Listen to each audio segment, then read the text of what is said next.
सर्वेभ्यः नमस्काराः. There is some technical issue from Raghunandan Mahoday's side, so he'll be joining within 2 minutes.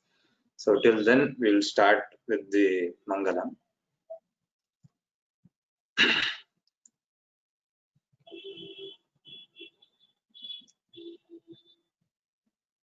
Guru Gururev Gatirgurumev Bhaje Gurunaiva Sahasmi Namo Gurave Na Guroh Paramam Shishurasmi Guroh Matirasti Gurau Mama Pahi Guro Apadamaulipatyantam Gurunamakritiം Smaret Tena Vighnaः Pranashyanti Siddhyanti Cha Manorathaः Dhyanamoolam Gurormurtiः Poojaamoolam Guroः Padam Mantramoolam Gurorvakyam Mokshamoolam Guroः Kripa शंकारूपेण मच्चित्तं पंकीकृतमभूत्यज किंकरीयस्य सामाया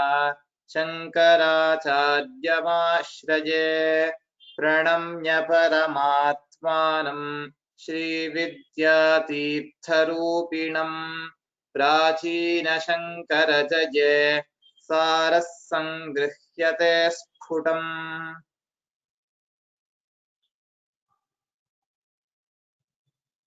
Please excuse us. It will take just around 1 minute to join.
Okay, the issue is not resolved as of now, so maybe it will take more time.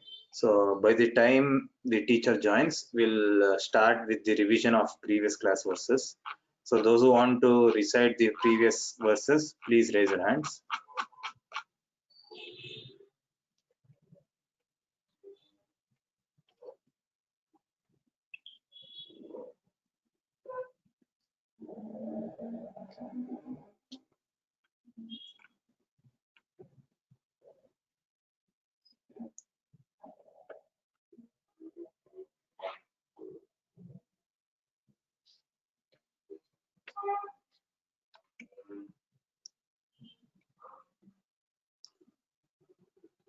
Shesha NR.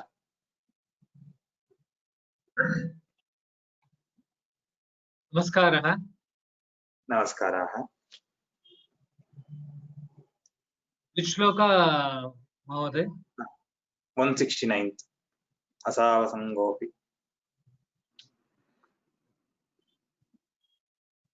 Can you hear me, Mahodaya?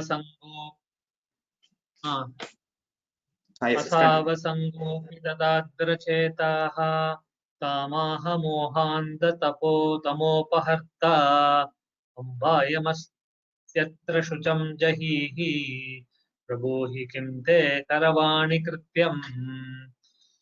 Here, just a minute, Mahodaya. In the fourth pada, it is prabru. I couldn't hear the bru properly. Prabruhitam. Prabruhi kinte karavani krityam. दृष्ट्वा चिरात् पुत्रमणामयं सा दृष्टान्तरात्मा निजगादमन्दम् अस्यां दशायां कुशलमयां त्वं दृष्ट्यासि दृष्टः किमतोऽस्ति कृत्यम्. Mahodaya, third pada, it is kushali mayatvam. कुशली मयात्वम्. Okay okay. धन्यवादाः. रघुनंदन महोदय, श्रूयते वा? राम राम राम, श्रूयते. इतोपि श्लोकद्वयं पुनरावृत्ति कर्तुं शक्यते. तदभ्यन्तरे अहं स्क्रीन् शेर् करिष्यामि. अग्रिमः कार्तिकेयन् बि.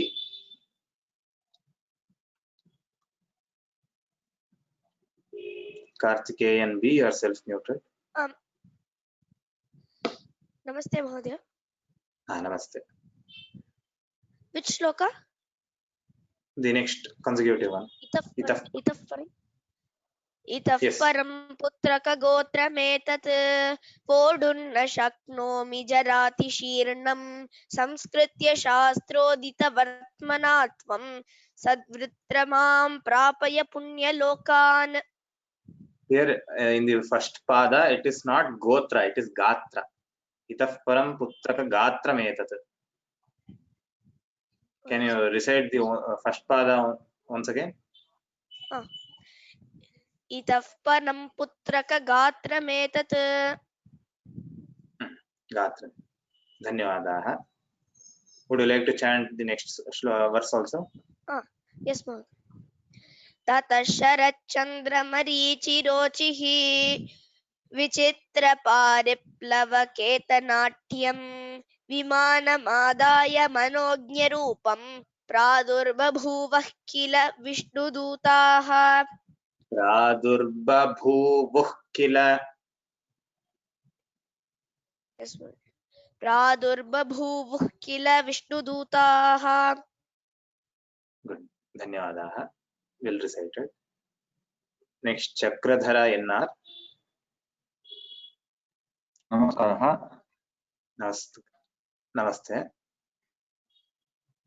वैमानिकांस्तान् नयनाभिरामान् अवेक्ष्य हृष्टा प्रशशंसपुत्रम् विमानमारोप्य विराजमानम् आनायितैः सा बहुमानपूर्वम् इयमर्चिरहर्वलक्षपक्षान् षडुदन्माससमानिलार्कचन्द्रान् चपलावरुणेन्द्रधातृलोकान् क्रमशोतीत्य परं पदं प्रपेदे. धन्यवादाः महोदय. well recited. Next, Lakshmi. अस्तु. इतः परं स्वीकरिष्यामि.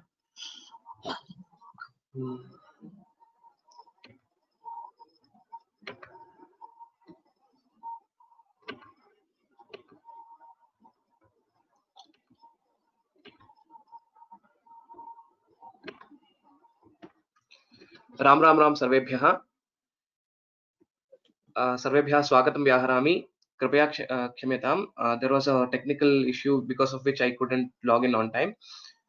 So let us continue from the shlokas today. Like always, let us do our salutations to the Guru Parampara, our Gurus, Vidyaranya, Shankaracharya, and all. However, we have recited the Dhyana shlokas. Let us start with today's class. Asto Amogha, please repeat after me. The words in this are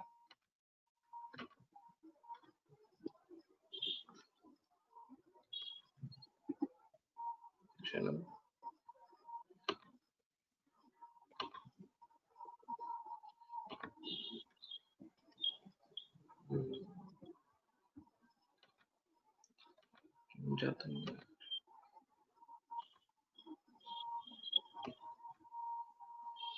Okay.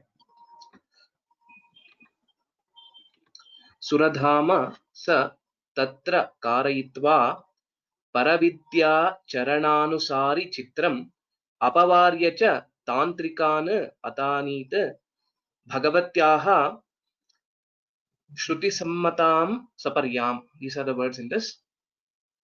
A few sandhi points to note. Bhagavatya shruti sammatam. This is the only one point to note. Suradhamasah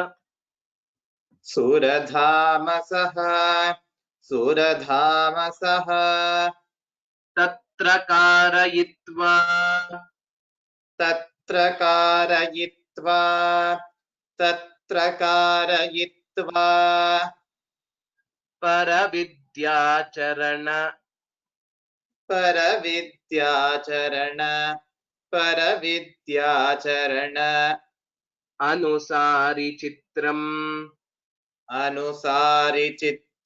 anusari chitram apavarya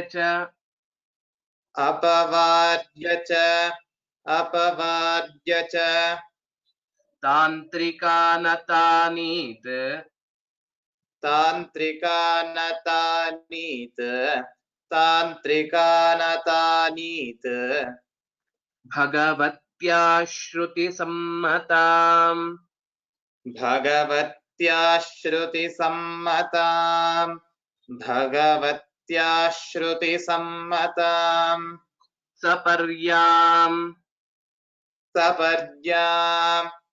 saparyam.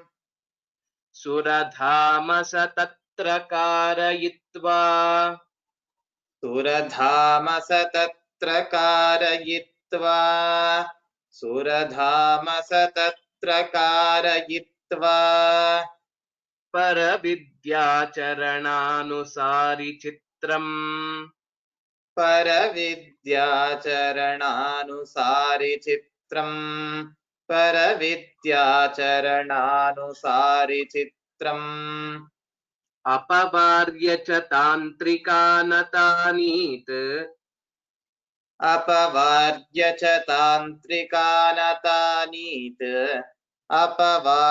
cha tantrikanatanit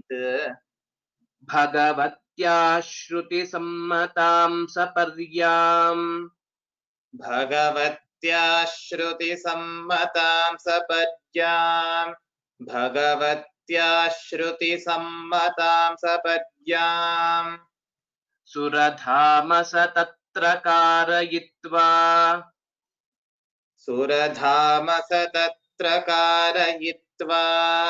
Suradhamasa tatra karayitva paravidyacharananusari chitram परविद्याचरणानुसारि चित्रम् परविद्याचरणानुसारि चित्रम् अपवार्य च तान्त्रिकानतानीत् अपवाद्य च तान्त्रिकानतानीत् अपवाद्य च तान्त्रिकानतानीत् भगवत्या श्रुतिसम्मतां सपर्याम् भगवत्या श्रुतिसम्मतां सपर्याम् भगवत्या श्रुतिसम्मतां सपर्याम् पूर्णमेकवारं वदतु सुरधामस तत्र कारयित्वा परविद्याचरणानुसारि चित्रम् अपवाद्य च तान्त्रिकानतानीत् भगवत्या श्रुतिसम्मतां सपर्याम् उत्तमं धन्यवादाः then Shankaracharya caused a mandir to be built there according to the rules of the Vedas or the Vaidika Mata, and he conquered all the tantrikas and caused Devi to be worshipped according to Vedic principles. Shruti Sammatam Saparyam, that means to say according to the Vedas. We'll go to the next shloka. Prithvi, please repeat after me. The words in this are Nijapada Saroja Sevanayai Vinayena Swayam Agatana Atha Andrana Anugrihya Sa Venkatachalesham Pranipatyapa Vidarbha Rajadhanim. These are the words. Prithvi, please repeat after me. Nijapada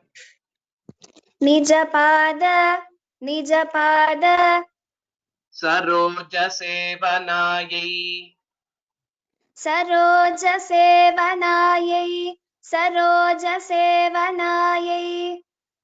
Vinayena Swayam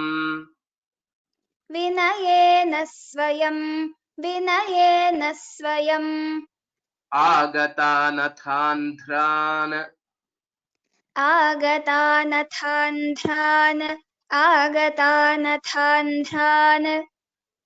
Anugrihya Saha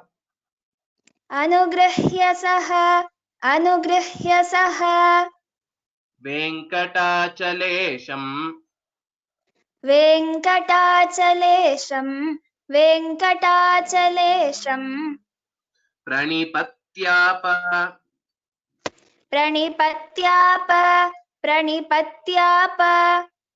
Vidarbha Rajadhanim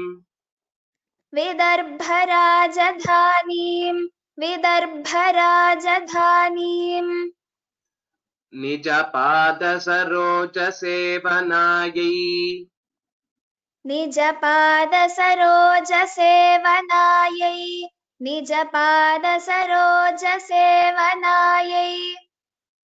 Vinayena Swayamagatanathandran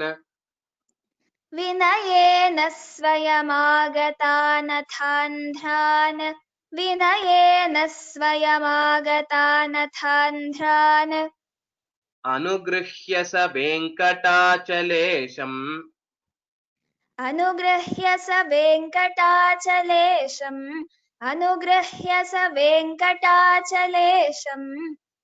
Pranipatyapa Vidarbha Rajadhanim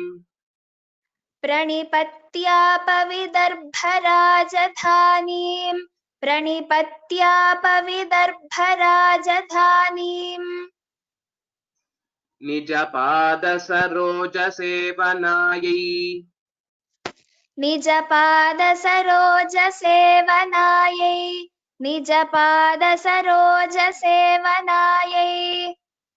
Vinayena Swayamagatanathandran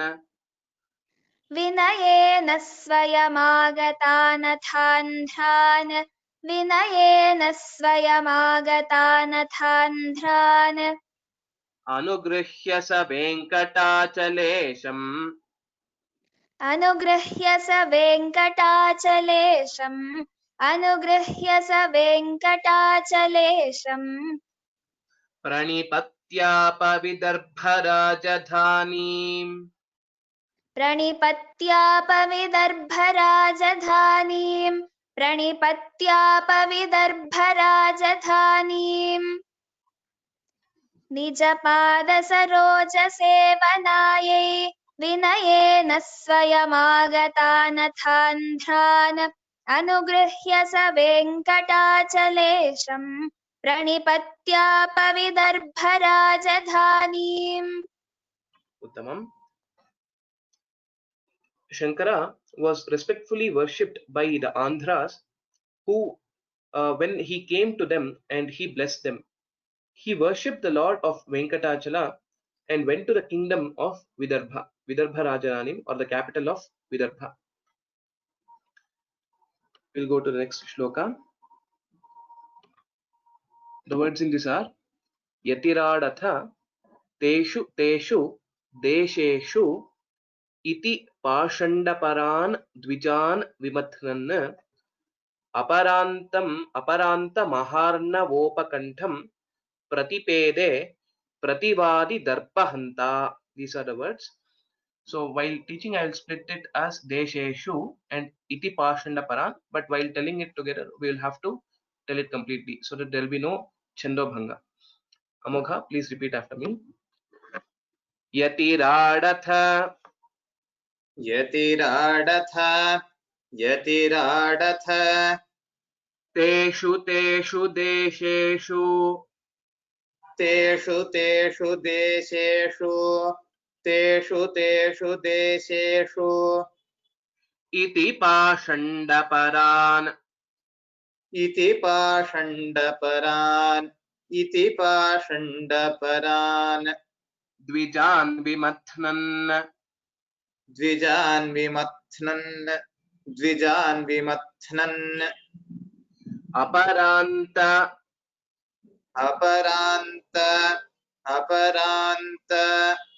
Maharnavopakantham Maharnavopakantham Pratipede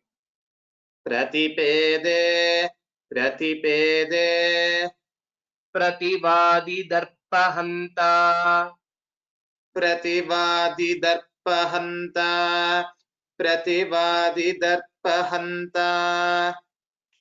Yatiradatha Teshu Teshu Desheshu Yatiradatha Teshu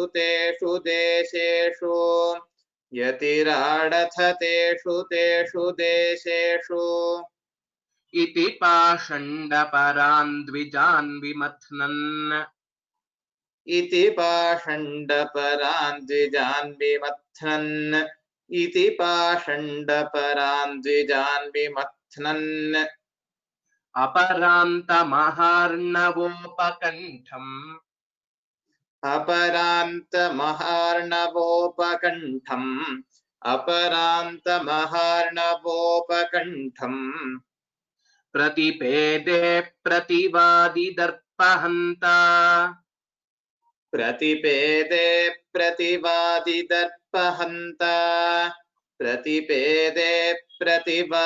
Darpahanta Yatiradatha Teshu Teshu Desheshu Yatiradatha Teshu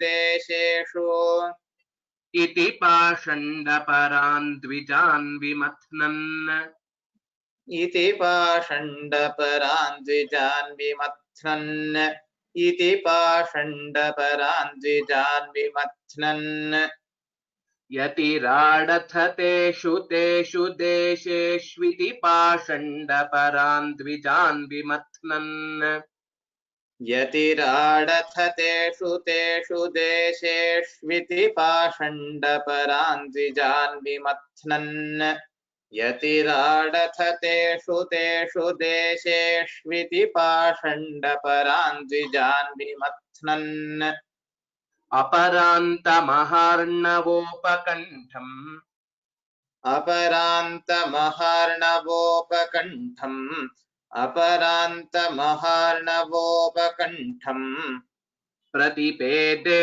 प्रतिवादिदर्पहन्ता प्रतिपेदे प्रतिवादिदर्पहन्ता प्रतिपेदे प्रतिवादिदर्पहन्ता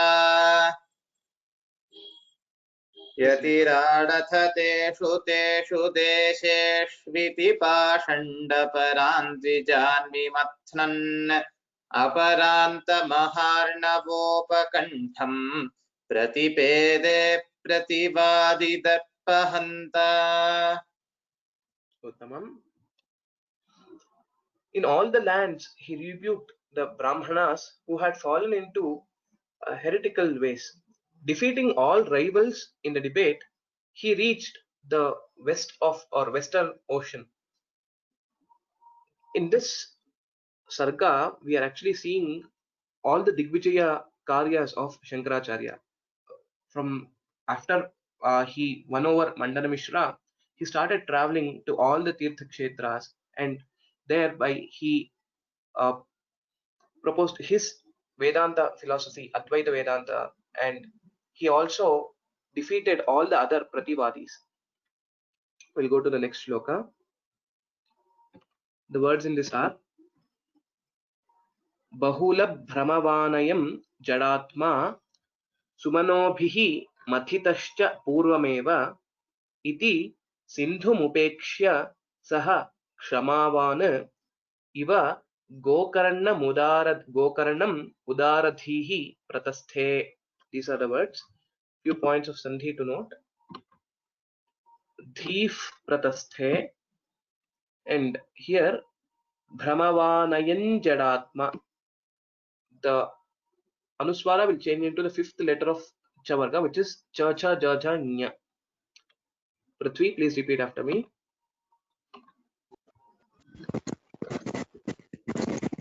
Bahulabhramavanayam बहुलभ्रमवानयम् Jadatma जडात्मा Sumanobhihi सुमनोभिः Mathitascha Purvameva मथितश्च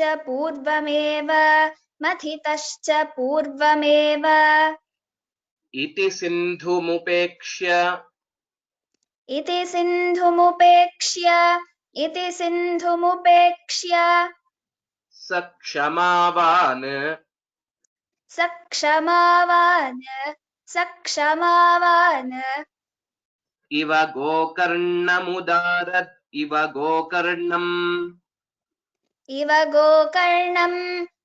गोकर्णम् Udaradhif Pratasthe उदारधीः प्रतस्थे Bahulabhramavanayan Jadatma बहुलभ्रमवानयन् जडात्मा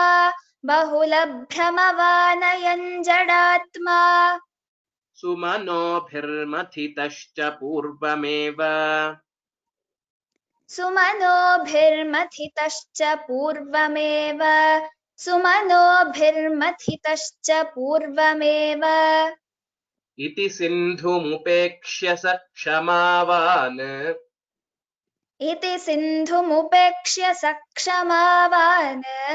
इति सिन्धुमुपेक्ष्य सक्षमावान् Iva Gokarnamudaradhif Pratasthe इव गोकर्णमुदारधीः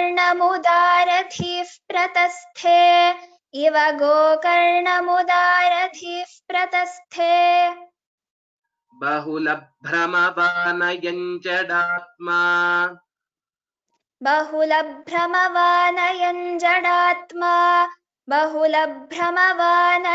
जडात्मा Sumanobhirmathitascha Purvameva सुमनोभिर्मथितश्च पूर्वमेव सुमनोभिर्मथितश्च पूर्वमेव इति सिन्धुमुपेक्ष्य स क्षमावान् इति सिन्धुमुपेक्ष्य स क्षमावान् इति सिन्धुमुपेक्ष्य स क्षमावान् इव गोकर्णमुदारधीः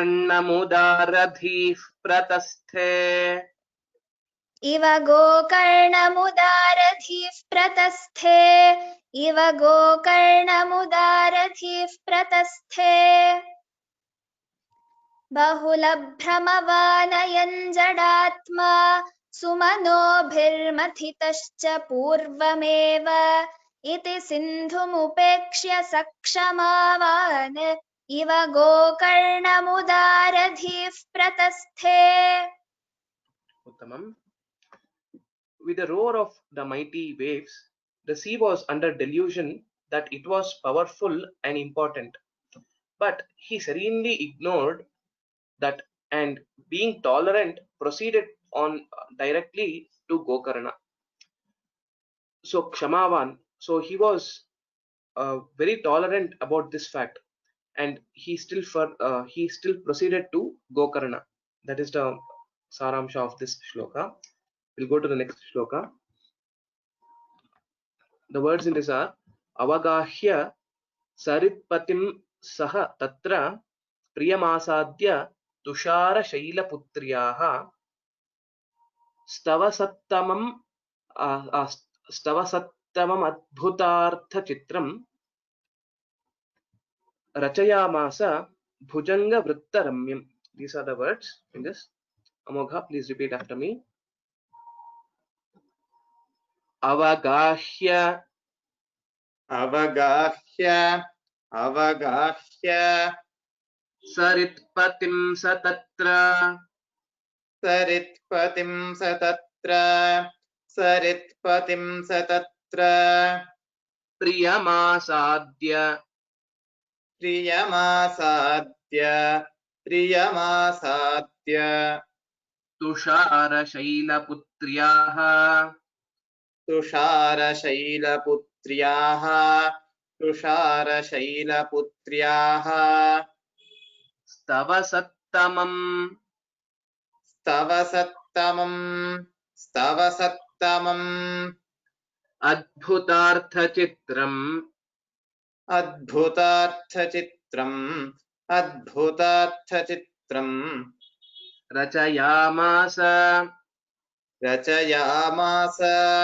Rachayamasa Bhujanga Vrittaramyam Bhujanga Vrittaramyam Bhujanga Vrittaramyam Avagahya Saritpatim Satatra Avagahya Saritpatim Satatra Avagahya Saritpatim Satatra Priyamasadya Tushara Shaila Putriyaha Priyamasadya Tushara Shaila Putriyaha Priyamasadya Tushara Shaila Putriyaha Stavasattamam Adbhutartha Chitram Tava Sattamam Adbhutartha Chitram Tava Sattamam Adbhutartha Chitram Rachayamasa Bhujanga Vrittaramyam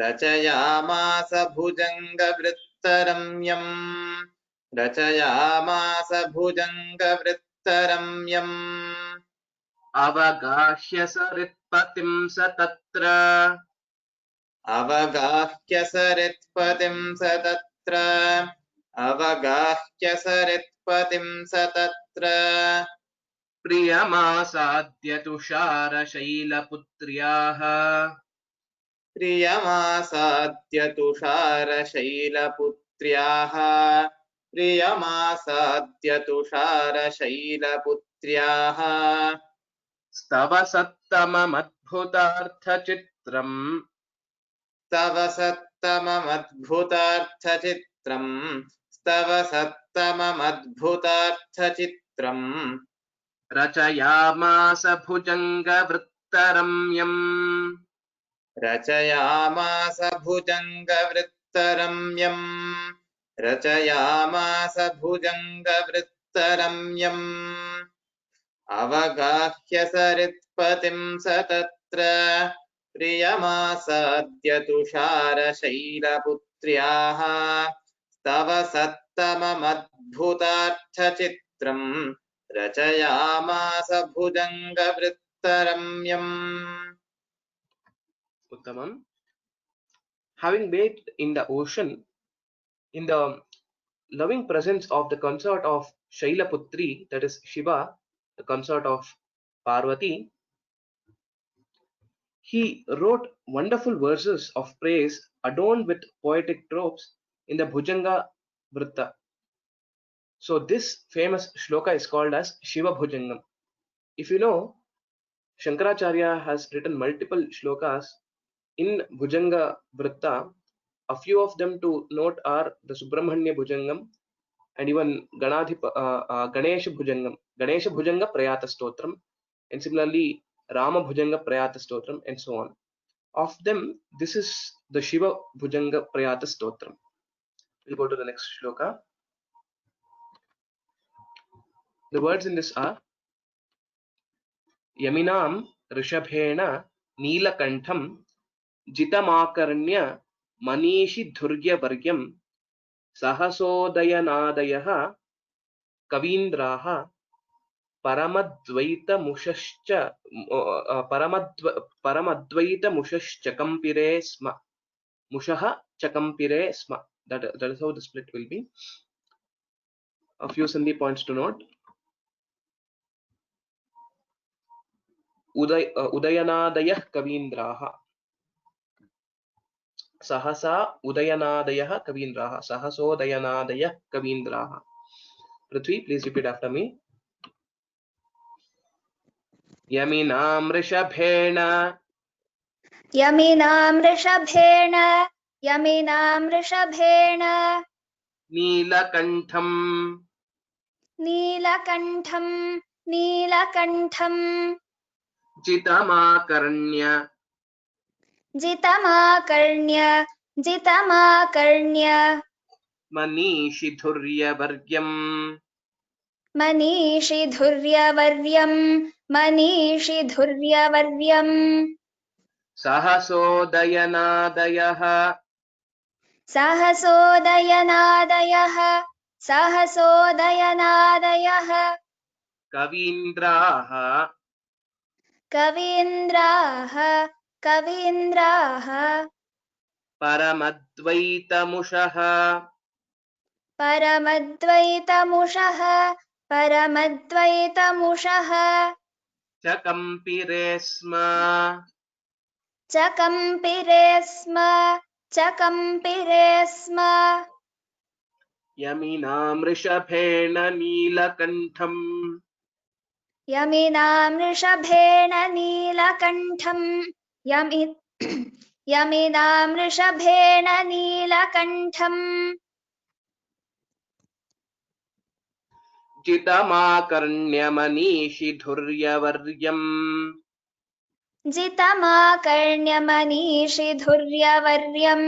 जितमाकर्ण्यमनीषिधुर्यवर्यं Sahasodayanadayah Kavindraha सहसोदयनादयः कवीन्द्राः Paramadvaitamushascha Kampire Sma परमद्वैतमुषश्च कम्पिरे स्म Yaminam Rishabhena Neelakantham यमिनां वृषभेण नीलकण्ठं Jitamakarnya Manishidhurya Varyam जितमाकर्ण्यमनीषिधुर्यवर्यं Sahasodayanadayah Kavindraha सहसोदयनादयः कवीन्द्राः सहसोदयनादयः कवीन्द्राः परमद्वैतमुषश्च कम्पिरे स्म परमद्वैतमुषश्च कम्पिरे स्म परमद्वैतमुषश्च कम्पिरे स्म यमिनामृषभेण नीलकण्ठम् जितमाकर्ण्यमनीषिधुर्यवर्यम् सहसोदयनादयः कवीन्द्राः परमद्वैतमुषश्च कम्पिरे स्म उत्तमम्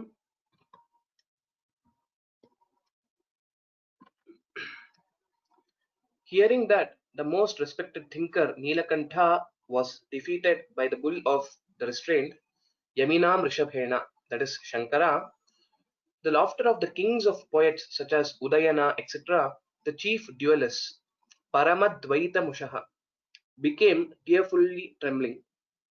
Chakampire, all those were very afraid of Shankaracharya. We'll go to the next shloka. The words in this are Vishayeshu vitatya naija bhashyani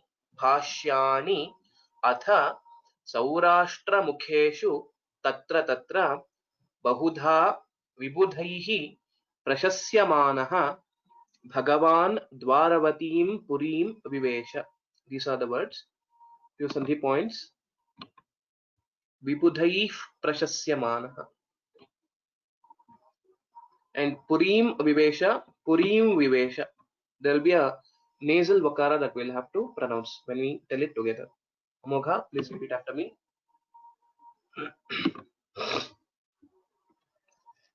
Vishayeshu vitatya विषयेषु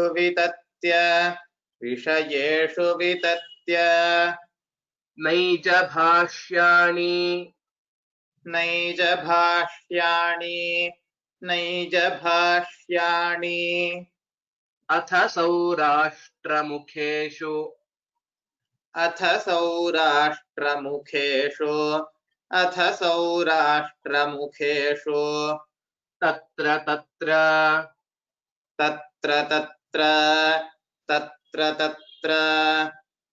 bahudha vibudhaihi बहुधा विबुधैः प्रशस्यमानः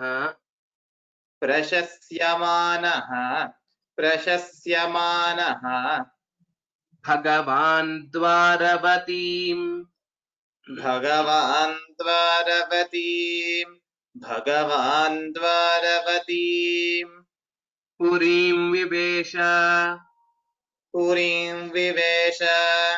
पुरीं विवेश विषयेषु वितत्य नैज भाष्याणि विषयेषु वितत्य नैज भाष्याणि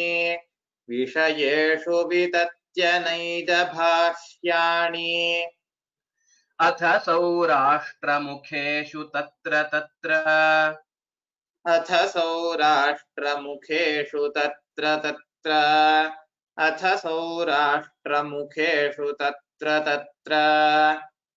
बहुधा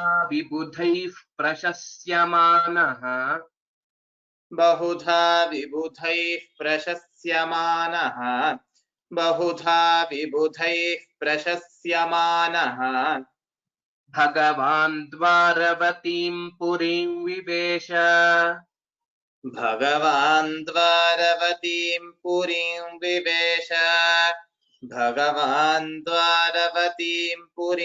विवेश विषयेषु वितत्य नैज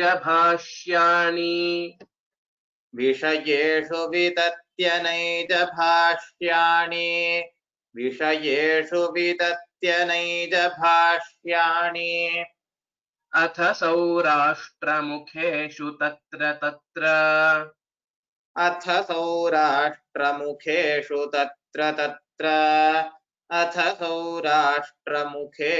तत्र बहुधा विबुधैः प्रशस्यमानः बहुधा विबुधैः प्रशस्यमानः बहुधा विबुधैः प्रशस्यमानः भगवान् द्वारवतीं पुरीं विवेश भगवान् द्वारवतीं पुरीं विवेश भगवान् द्वारवतीं पुरीं विवेश विषयेषु वितत्य नैज भाष्याण्यथ सौराष्ट्रमुखेषु तत्र तत्र बहुधा विबुधैः प्रशस्यमानः भगवान् द्वारवतीं पुरीं विवेश उत्तमम्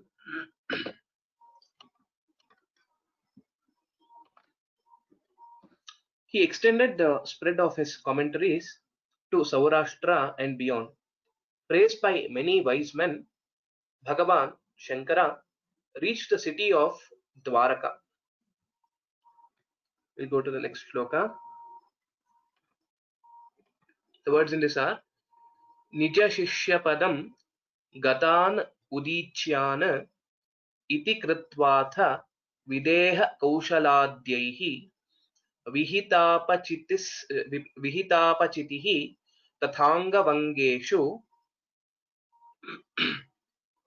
Ayamastirya Yasho Jagama Gaudana. A few sandhi points to note. Padangatanu. The Anuswara will change into the fifth letter of the Kavarga. And again here also Tathanga Vangeshu Ayamastirya. So we'll have to tell it together when we after we learn this. Prithvi, please repeat after me. Nija Shishya Padam निज शिष्यपदम् निज शिष्यपदम् Gatanudichyana गतानुदीच्यान् गतानुदीच्यान् Iti Kritvatha इति कृत्वाथ Videha Kaushaladhyaihi विदेह कौशलाद्यैः Vihitapachitihi विहितापचितिः Tathangavangeshu तथाङ्गवङ्गेषु Ayamastirya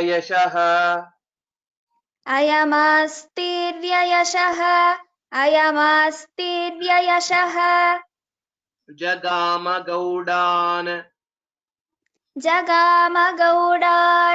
जगामगौडान् Nija Shishya Padangatanudichyana निज शिष्यपदङ्गतानुदीच्यान् Iti Kritvatha Videha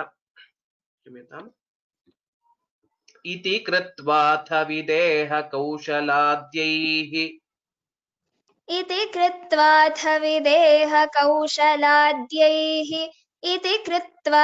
विदेह कौशलाद्यैः Vihitapachitis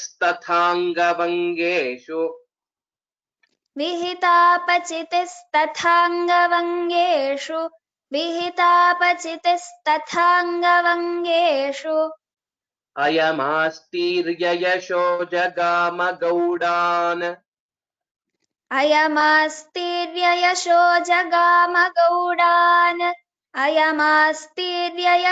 जगामगौडान् Nija Shishya Padangatanudichyana निज शिष्यपदङ्गतानुदीच्यान् Iti Kritvatha Videha Kaushaladhyaihi इति कृत्वाथ विदेह कौशलाद्यैः Vihitapachitis Tathangavangeshu विहितापचितिस्तथाङ्गवङ्गेषु विहितापचितिस्तथाङ्गवङ्गेषु अयमास्तीर्ययशो जगामगौडान् अयमास्तीर्ययशो जगामगौडान् अयमास्तीर्ययशो जगामगौडान् विहितापचितिस्तथाङ्गवङ्गेष्वयमास्तीर्ययशो जगामगौडान् विहितापचितिस्तथाङ्गवङ्गेष्वयमास्तीर्ययशो जगामगौडान् विहितापचितिस्तथाङ्गवङ्गेष्वयमास्तीर्ययशो जगामगौडान् निजशिष्यपदङ्गतानुदीच्यान् इति कृत्वाथ विदेह कौशलाद्यैः विहितापचितिस्तथाङ्गवङ्गेष्वयमास्तीर्ययशो जगामगौडान् Uttamam. After making many disciples in the north, he went to Videha and Kausala, getting respect there. He went to Anga and Vanga deshas and extended his fame there and reached the Gauda. So we'll go to the next shloka. Probably we can cover this shloka today. The words in this are Swasthaha soyam Brahma sayam kadachit ध्यायन् Gangapur संगार्द्रवातैः आगच्छन्तं सैकते प्रत्यगच्छत् योगीशानं गौडपादाभिधानम्. These are the words. Few Sunday points to note in this. Swasthassoyam sayang kadachit, and again Yogishanang Gaudapadabhidhanam. Amogha, please repeat after me. Swasthassoyam स्वस्थस्सोऽयम् Brahmasayang kadachit ब्रह्मसायं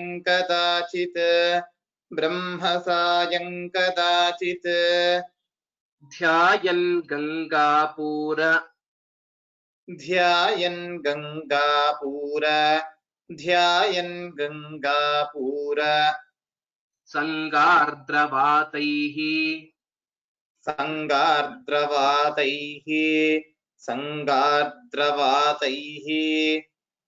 आगच्छन्तम्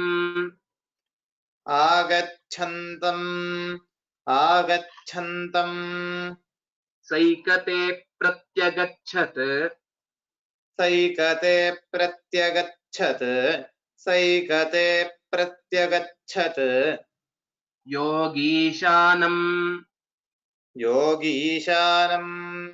योगीशानं गौडपादाभिधानम्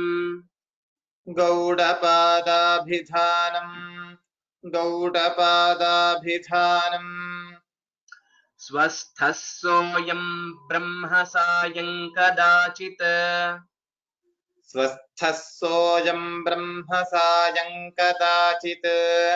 स्वस्थस्सोऽयं ब्रह्मसायं कदाचित् ध्यायन्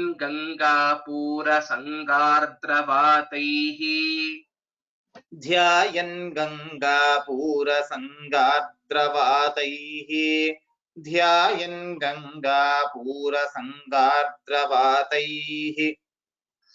आगच्छन्तं सैकते प्रत्यगच्छत् योगीशानं गौडपादाभिधानम्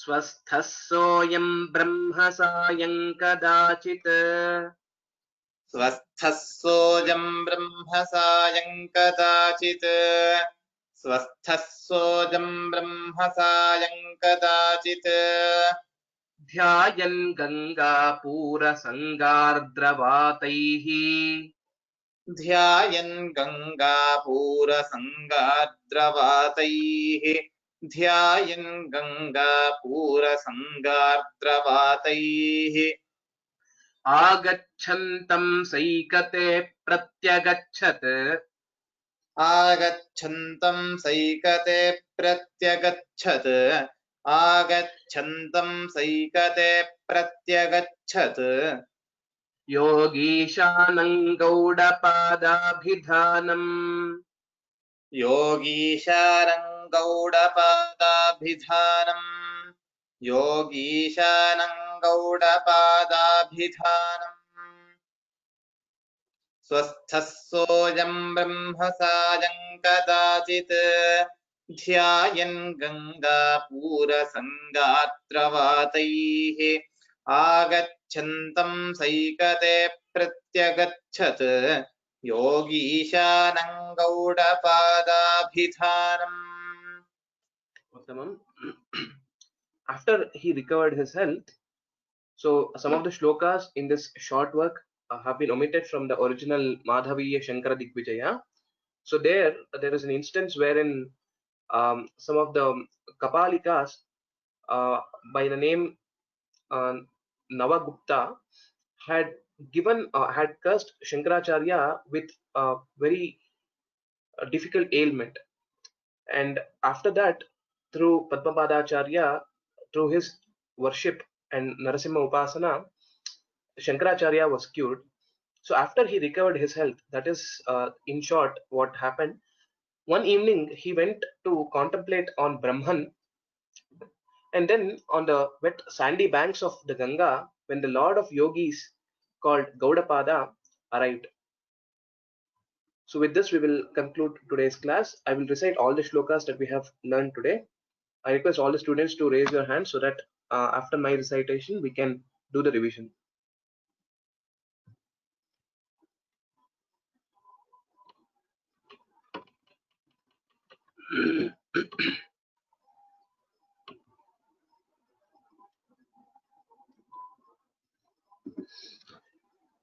सुरधामस तत्र कारयित्वा परविद्याचरणानुसारि चित्रम् अपवार्य च तान्त्रिकानतानीत् भगवत्याश्रुतिसम्मतां सपर्याम् निजपादसरोजसेवनायै विनयेन स्वयमागतानथान्ध्रान् अनुगृह्य स वेङ्कटाचलेशम् प्रणिपत्यापविदर्भराजधानीम् यतिराडथ तेषु देशेष्विति पाषण्डपरान् द्विजान् विमथ्नन् अपरान्तमहार्णवोपकण्ठम् प्रतिपेदे प्रतिवादिदर्पहन्ता बहुलभ्रमवानयञ्जडात्मा सुमनोभिर्मथितश्च पूर्वमेव इति सिन्धुमुपेक्ष्य स क्षमावान् इव गोकर्णमुदारधीः प्रतस्थे अवगाह्य सरित्पतिं स तत्र प्रियमासाद्य तुषारशैलपुत्र्याः स्तव सत्तममद्भुतार्थचित्रम् रचयामास भुजङ्गवृत्तरम्यम् यमिनाऋषभेण नीलकण्ठम् जितमाकर्ण्यमनीषिधुर्यवर्यम् सहसोदयनादयः कवीन्द्राः परमद्वैतमुषश्च कम्पिरे स्म विषयेषु वितत्य नैज भाष्याण्यथ सौराष्ट्रमुखेषु तत्र तत्र बहुधा विबुधैः प्रशस्यमानः भगवान् द्वारवतीं पुरीं विवेश निज शिष्यपदङ्गतानुदीच्यान् इति कृत्वाथ विदेह कौशलाद्यैः विहितापचितिस्तथाङ्गभङ्गेष्वयमास्तीर्यशो जगामगौडान् स्वस्थः सोऽयं ब्रह्म सायं कदाचित् ध्यायन् गङ्गापूरसङ्गार्द्रवातैः आगच्छन्तं सैकते प्रत्यगच्छत् योगीशानं गौडपादाभिधानम्. Okay, I will call out the names.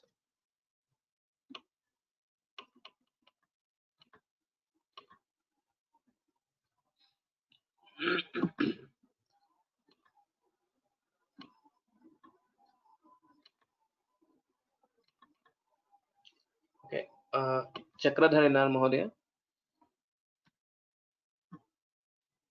सुरधाम सतत्र कारयित्वा परविद्याचरणानुसारि चित्रम् अपवार्य च तान्त्रिकानतानीत भगवत्या श्रुतिसम्मतां सपर्याम्. उत्तमम्, धन्यवादाः. Next, Mohana Sundaraj. Ram Mahodaya. Can you hear me, sir? Yes, Ram. Ram.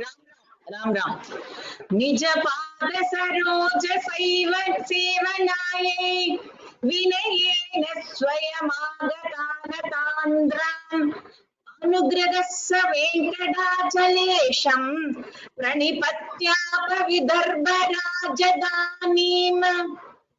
Uttamam. So Athandran, the Mahapranas, and Anugrihya. Anugrihya, I did not hear it right. And similarly, Vidarbha Rajadhani, the Mahaprana, a bit focus on That Mahaprana. should be spelled out correctly, isn't it, sir? Shall I tell you, sir, once more? Shall I recite once more? Time illala. You can recite the second half. Anugrihya. From there you can recite. अनुग्रह्य स वेङ्कटाचलेशं प्रणिपत्यापविदर्भराजधानीम्. Okay. विदर्भराजधानीम्.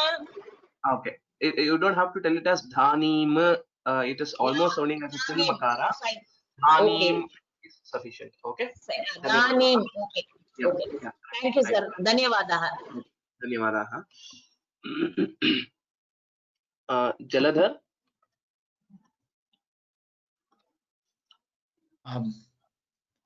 Jai Shri Krishna. Namaste. यतिराडततेषु तेषु देशेष्विति पाषण्डपरान् द्विजान् विमथ्नन् अपरान्तमहार्णवोपकण्ठं प्रतिपदे प्रतिवादितर्पहन्ता. Okay. Vimathnan, that is one place, and Pratipede. It is not Pratipade. Pratipede. Yeah. Pratipede. Yes. Yeah. Thank you. Apart from that, yes, good recitation. Dhanyavadaha. Next, Balu Agrahara. Namaskaram Mahodaya. Namaste. Bahula Brahmavanayan Jadatma Sumanobhirmatitascha Purvameva Iti Sindhumupekshya Sasa Kshamavan Iva Gokarnamudaradhih Pratasthe. Uttamam. Well recited. Dhanyavadaha. Dhanyavad. Bhushini PV. Namaste Mahodaya. Namaste. Avagahya saritpatim satatra priyamasadya tushara shaila putryaha stava sattamamadbhutartha chitram rachayamasa bhujanga vruttaramyam. Uttamam. Well recited. Dhanyavadaha. Yagnesh. Namaskar Mahodaya. Namaste. यमीनां वृषभेन नीलकण्ठं जितमाकर्ण्यमनीषिधुर्यवर्यं सहसोदयनादयः कवीन्द्राः परमद्वैतमुषश्च कम्पिरे स्म. Right, well recited. Dhanyavadaha. Mohana Avalambe. नमस्कार महोदय. Namaste. Shloka number 185. विषयेषु वितत्यनैझभाष्यान्यथ सौराष्ट्रमुखेषु तत्र तत्र बहुधा विबुधैः प्रशस्यमानः भगवान् भारवतीं पुरीं विवेश. Uttamam. Very well recited. Except maybe at one place the Mahaprana wasn't heard right, I guess. Bhashyanyatha. I think so. Otherwise, a very good recitation. धन्यवाद महोदय. Okay. Next, Rajalakshmi Shrikant.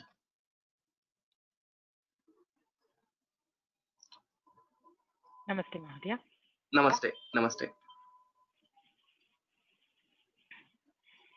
निज शिष्य पदं गतानुदीक्ष्यान् इति कृत्वाथ विदेह कौशलाद्यैः विहिता पचितिस्तथाङ्गवङ्गेष्वयमास्तीर्य यशो जगाम गौडान्.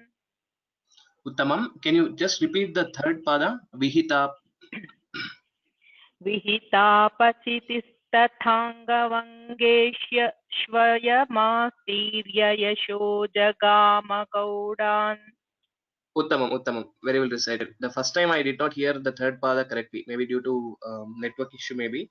So otherwise, well recited. Dhanyavadaha. Dhanyavadaha. We'll go to the last shloka. Shyamala Ramachandra. Namaskara. 187. Namaste. Yes. 187. Ama.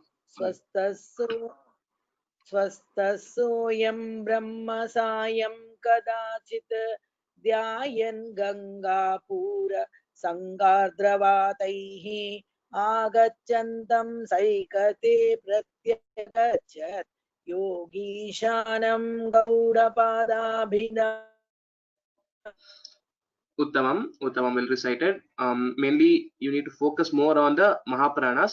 Swasthasoyam. Stha is a Mahaprana. Similarly, Dhyayan and Agachantam. So apart from that, well recited. Dhanyavadaha. Okay, so we have covered all the shlokas that we have learnt in today's class. With that, we will also conclude today's class. Bhavashankara Deshika Me Sharanam. Ram. Dhanyavadaha Sarvebhyaha. I again apologize for joining in late because of some technical issue. We will again meet on next Wednesday, and I will upload the class video onto YouTube mostly by tomorrow, and also update the course material on sanskritfromhome.in. Please make use of these resources, and in case of any questions or doubts, please email me to raghu.vyoma@gmail.com. Sarvebhyaha Ram. Punarmilamaha.